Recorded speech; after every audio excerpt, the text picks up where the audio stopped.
Hi everyone, Carrie here from Next Niagara. Welcome to Engage and hope you've been enjoying your day so far. Up next, we have The Art of Saying No, Life Lessons about Workplace Burnout and How to Be a Supportive Colleague from Tarilyn Bartels. She's currently a manager at Brock University and has worked here for the past 7 years, leading an amazing team and Ancillary Services. She is passionate about working in a post-secondary environment, leading by example, and taking on new challenges. As a recovering workaholic, she hopes to inspire other young professionals to join her in finding a work-life harmony. Over to you, Tarilyn. Hi, everyone. Thank you for joining me today. I'm just going to get my slideshow set up for you, so just bear with me while we get the technology side going. Okay, hopefully everyone can see a slideshow now. So thank you everyone for coming today. As Carrie said, I'll be talking about burnout and my experience with that. But more importantly, I really want to talk about how to be a supportive colleague, as my title slide shows. So my name's Tarilyn. I'll be chatting with you today. This is a picture of me pre-COVID when we used to get haircuts. And as you can see, I've completely given up on that for quite some time now, but maybe we'll get back to it soon. A few red tape items off the top. If you can save your questions until the end of the presentation if we have time. And if we don't have time, then please connect with me during the afternoon networking break or social hour at the end of the day. I would love to chat about anything that sparks an interest for you. So a quick agenda today, we are going to look at 4 areas. The first being, what is burnout? And I'll tell you about my experience with it. And then next up, how to support your wellness, as well as how to support your colleagues' wellness and how to be a really great colleague at work. And then lastly, we're going to look at tools to combat burnout. And how to sustain your wellness long-term and what that means in pandemic life when we're working from home or just being in really stressful situations. So to start, another note that I have for you is I want you to get the most out of this workshop today. So one way to do that is you'll see these little stop signs at the bottom of my slides that say keep going. And these will be in a few places. And whenever you see one of those, it's an opportunity to take a little bit more of a pause or consider what something might mean for you. And so if you're taking notes, this is a good place to focus. There might be a writing prompt or a thought prompt there to think about how you can integrate today's learnings into your daily routine right away. So what is burnout? The World Health Organization defines burnout as being very specific to workplace, and they say that it is chronic workplace stress that has not been successfully managed. There's also 3 things or 3 dimensions that characterize this. So as you can see, we're looking at feelings of energy depletion or exhaustion, increased mental distance from one's job or feeling negative towards one's career, or even reduced professional productivity. So as you can see, it's not just your everyday stress. It's really bringing that to another level. And I want everyone to take a moment now and think, have you experienced maybe one or all of these? Do you know, can you relate to what I'm talking about here? And if you have, you are definitely not alone. These things are very, very common in today's world. And it's just something that's good to identify in yourself, because burnout can affect you mentally, physically, and emotionally. And when it's left untreated, it can lead to symptoms of depression, anxiety, or substance abuse, and many other negative impacts on your life. And it's my belief that we need to change the mindset that burnout isn't something serious. It definitely is, and we definitely need to give it due attention.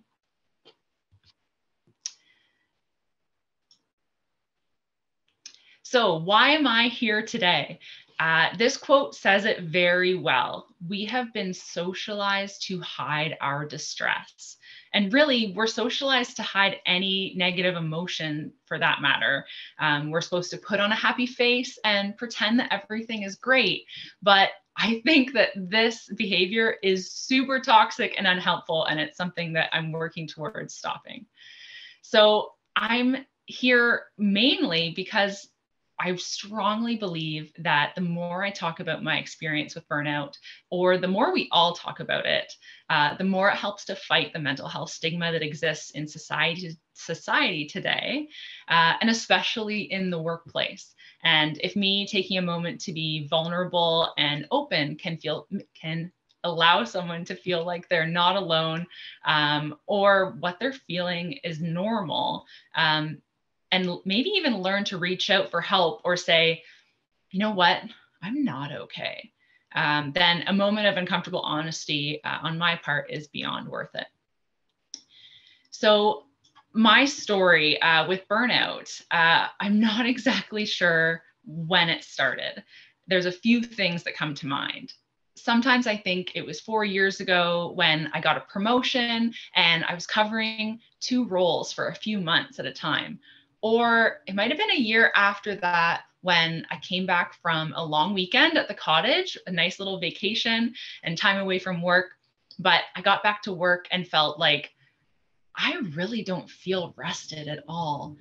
Or it might have been about 2 years ago when I started to feel physically sick when I went into work each morning. And although these three things seem like they should have been obvious warning signs, I was super embarrassed that I couldn't get to work on time and that I needed bottles of Pepto-Bismol in my desk drawer just to get through the day.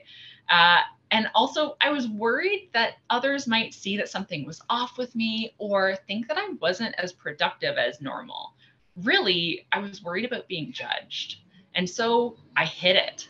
If someone noticed that I was off, I would lie and chalk it up to, oh, I didn't get a good sleep last night, or I must have eaten something funky at lunch. I'm fine.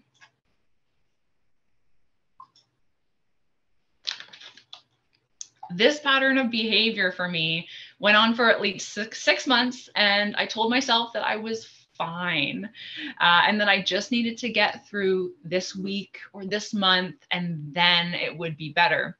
But each month passed, and that light at the end of the tunnel never came.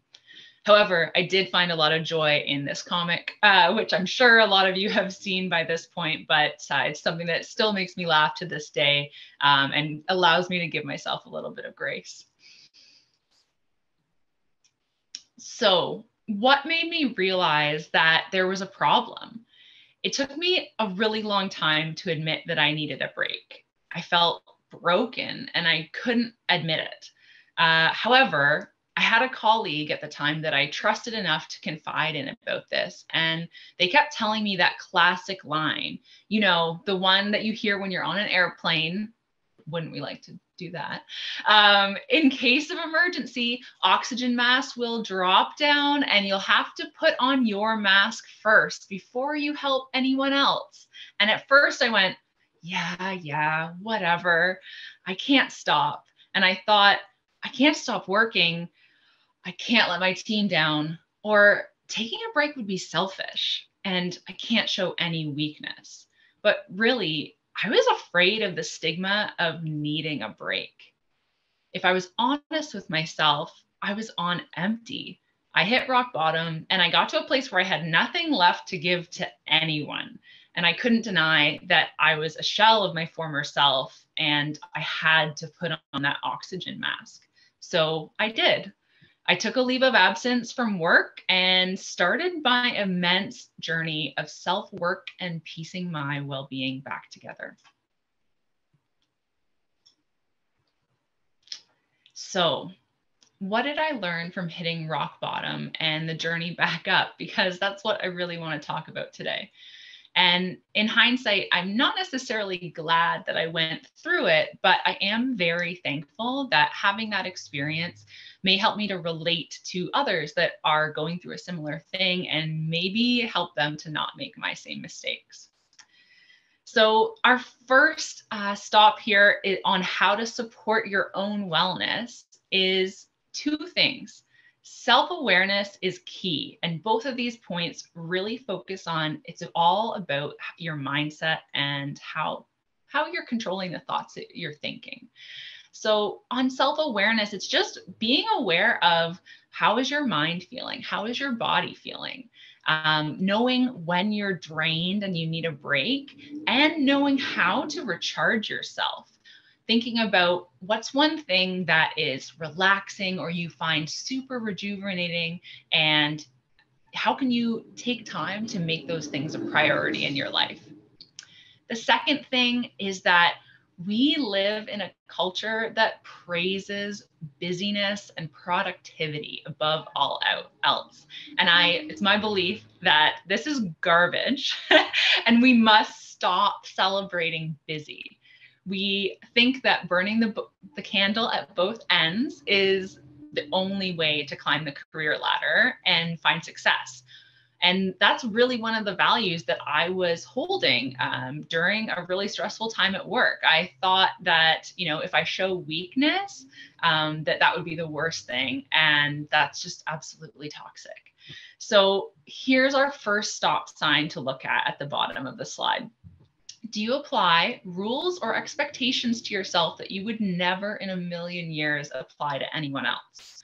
So I want you to think about that, and let me give you an example. Sometimes I fall into the mindset of believing that if I'm not super productive in a day, then my day is a waste, or I've been lazy, or I just haven't done enough. And usually all of those things are a very long list. So I think that, unless I've exercised and meditated and eaten healthy all day and gotten house chores done and completed schoolwork and read a book or watched something that's educational, then my day is a failure. And obviously that's garbage. I would never expect a friend to, take their Saturday and just completely overwhelm themselves with tasks. And so it's not fair to myself that I believe that that's the only way my day is worthy. And so I want you to think about that in terms of, do you apply these expectations to yourself that you wouldn't apply to someone else? And I find that a really helpful way to consider if you're being fair to yourself or not, and consider if you're thinking in a healthy, balanced way. So next up, I have a gold star in this slide because it's one of my favorites. Mind you, I might say that about every section, so bear with me. Improving your own well-being is super important, but today I also want to focus on learning how we can support our colleagues' wellness, because when we bring these two things together, we can create some super awesome work environments that are really just safe places to be a real human. And I think that's really valuable. So first, I want to say and start the slide off to say that I'm here speaking today because when I was struggling and when I was stressed out and didn't know when to stop or how to stop, I had a colleague who was kind enough to see through my "I'm just tired" lines. And she kept gently telling me that I wasn't weak for feeling this way or needing a break. And she really drove home the idea that my symptoms were real and valid. And as you can see, it still touches my heart so much to this day. And she was the one who supported me the whole way through my journey. And the goal of today is that if we can create more people like her, and if we can be that person for someone else, then that is just the best thing ever. So I have 4 points around this to basically break down really simply some tips of how you can be a best colleague to the people you work with. So first, just observe people. Notice how they show up at work. What's normal for someone, and realizing that everyone has their own normal and everyone is unique, but taking the time to notice when changes happen to someone's normal. So this can be done in a few ways. So has a colleague been more quiet lately? Do they not seem to laugh as much? Is someone more or argumentative than usual? Take the time to notice these things. And it's something that is a little bit harder to do virtually, but it can definitely be done just as well through a computer screen as it can when you're, working face to face with someone. So for example, that might look like, does someone have their camera off in meetings when they usually don't? And noticing those changes is really important. Second thing, after you've sort of made that notice, or you've looked at behavior and noticed, oh, I think something might be off. The second thing is you want to take time to ask how they're doing and say, hey, I've noticed this change in you. Why is that? Or I've noticed this change. Are you okay? And once you ask that, next, I would say the most important part of these 4 points is just listen. Being a really great listener has a lot of facets to it. So it can be hard to be perfect, but you need to try to be attentive and don't interrupt someone who's sharing their story with you, and keep an open mind, withhold your judgment. Don't try to give advice or solutions, even though that might feel helpful, but also pay attention to nonverbal clues and body language so that you can get a sense of how comfortable they are or what they may really be feeling. And one thing that I would mention on the active listening part is that if you ever have the opportunity to take a course on communication skills, specifically active listening, do it. It'll totally change your life and will make your work environment so much better. Okay, so third tip for how to be a supportive colleague is have the courage to hold space for difficult conversations. Be willing to hear about emotions that aren't all sunshine and roses. One of my favorite ways as a manager to show that you're really open to those conversations and those real answers that may not be so pretty and perfect is to ask, hey, how are you doing today? And then when your colleague typically responds, oh, I'm fine, and carries on with whatever the meeting is about, I usually try to stop them and go, no, like, how are you really? And I find that that gives people a good indication that I really want to know how you are and I really care about the answer, even if it's not just a glance over it and I'm fine. Being able to ask someone this, really ask someone this, and giving them the opportunity to say, actually, I'm really struggling. That can be so powerful. Fourth thing, and last for supporting your colleagues' wellness, is show them your support.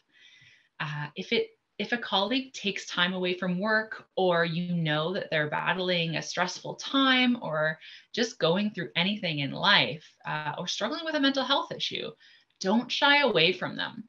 A lot of people aren't comfortable having those conversations or are afraid they'll say the wrong thing, but it's okay to show up imperfectly. Just show up.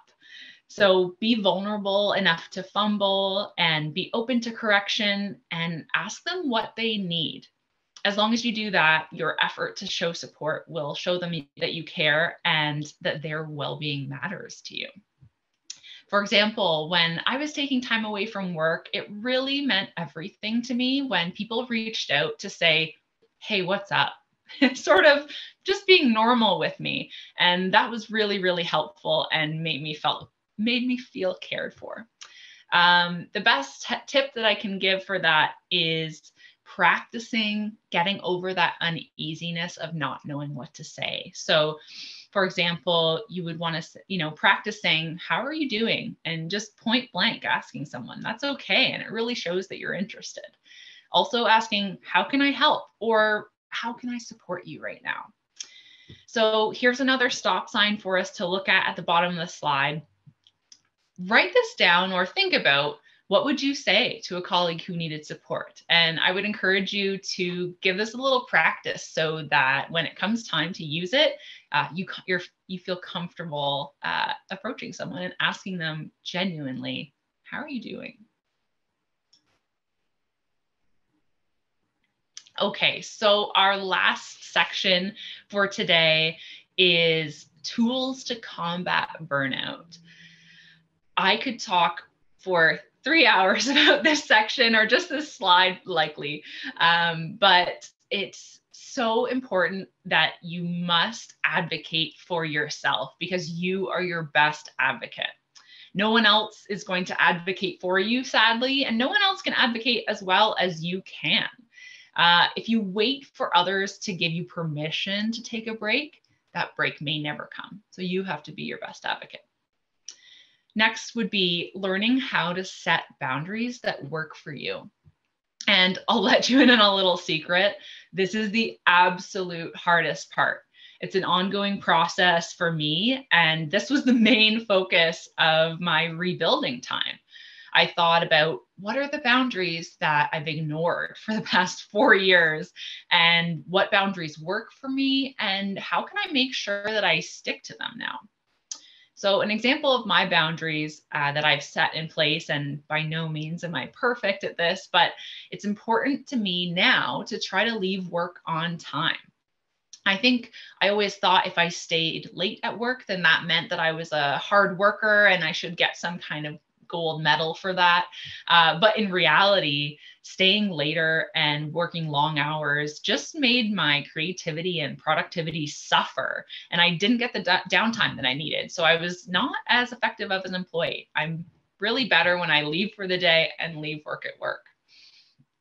The second boundary that I've tried to establish is not letting myself be sucked into someone else's emergency. I had to learn that it's not selfish to say no. And if someone asks for my help with something that, is apparently on fire, I don't have to drop everything that minute to help no matter what it is. Depending on the situation, I'm much better at keeping my boundaries and saying, actually, I'm really working on an important deadline right now. Can you book a meeting in my calendar and we can talk about that? So that's been a really good boundary for me to set. And once you set that boundary, then it's a lot easier to expect that people will respect it. So I encourage you to find the boundaries that you maybe have been slacking on or need to just establish for the first time to make sure that your wellness is front and center. Next up would be learning how to say no. This is really hard. We feel like we're letting people down. And this is why it took me so long to stop and take a break. 2 things to remind yourself of when saying no gets difficult. If you're saying yes to taking on another project and you already have a full schedule, you're saying no to something else because there's still only 24 hours in the day. Something else always gets cut out when you overdo it. So it might be sleep or time with family or skipping a workout maybe, or anything that's really important to you, time with friends to unplug and recharge. So try to mindfully choose how you want to fill your 24 hours.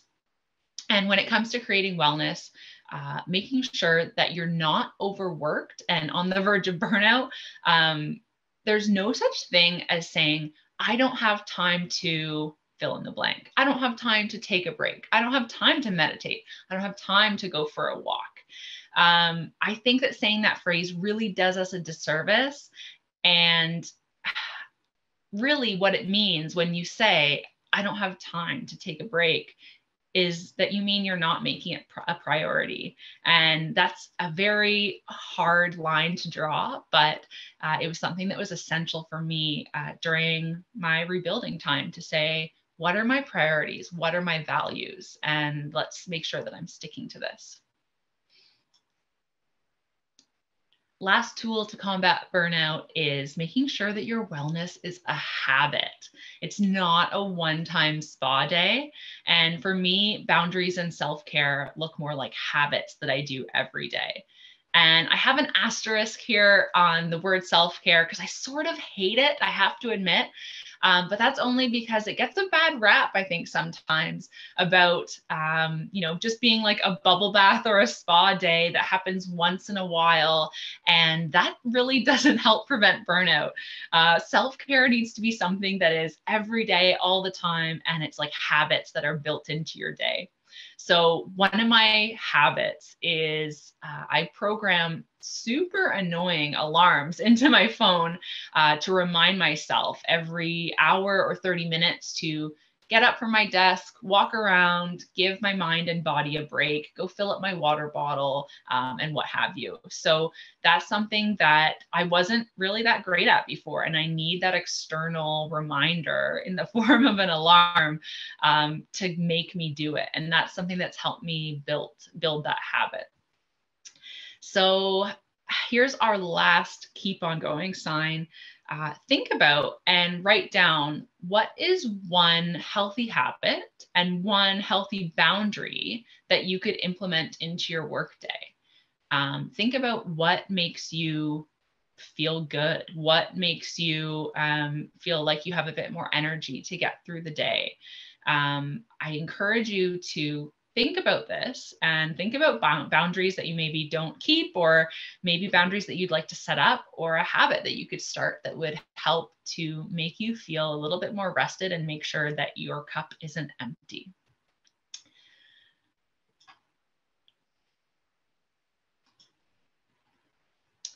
So to sum everything up today, I want you to leave with 2 takeaways after listening. If nothing else, here are the 2 sort of important points that I'd love for you to take.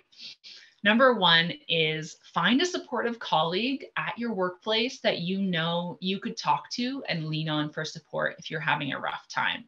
I'm sure as I'm saying this, you might have someone coming to mind that you know is open to hear how you're doing and just to have an honest conversation with. So that's really important to identify people that can really be your cheerleaders or just your helpers when you need help. And the second thing would be practice being that supportive colleague for someone who might need it, but maybe they're afraid to admit that they're not okay. So you might, and to be able to practice that, you might end up talking to yourself in the bathroom mirror saying, how can I support you right now? Over and over and over, which may seem a bit strange, but I promise you that that practice will totally be worth it when someone needs your help and you're able to support them. So thank you so much for listening today. And thank you to Next Niagara for hosting such a great event. I know we're getting close to the next session. So I've listed my contact details on this slide. Feel free to connect with me on anything really that I've talked about today. I'm so happy to have conversations around workplace wellness and burnout and mental health. And feel free to connect with me as well through the conference and the rest of the day and the rest of the afternoon during our networking breaks later in the day or our social hour tonight. So thank you very much, everyone. Thank you, Tarilyn. I have so many wonderful things I could say, but that was amazing. And just thank you for sharing your story. And I know a lot of people will leave this session with some reflective tools and maybe some action items that they'll take in their own work. So thank you everyone for joining. Our next session starts now at 1:15 on the main stage. So please join us there. And Tarilyn, once again, on behalf of Next Niagara, thank you so much for participating and sharing and hosting an amazing session. Thanks, everyone. Have a great day.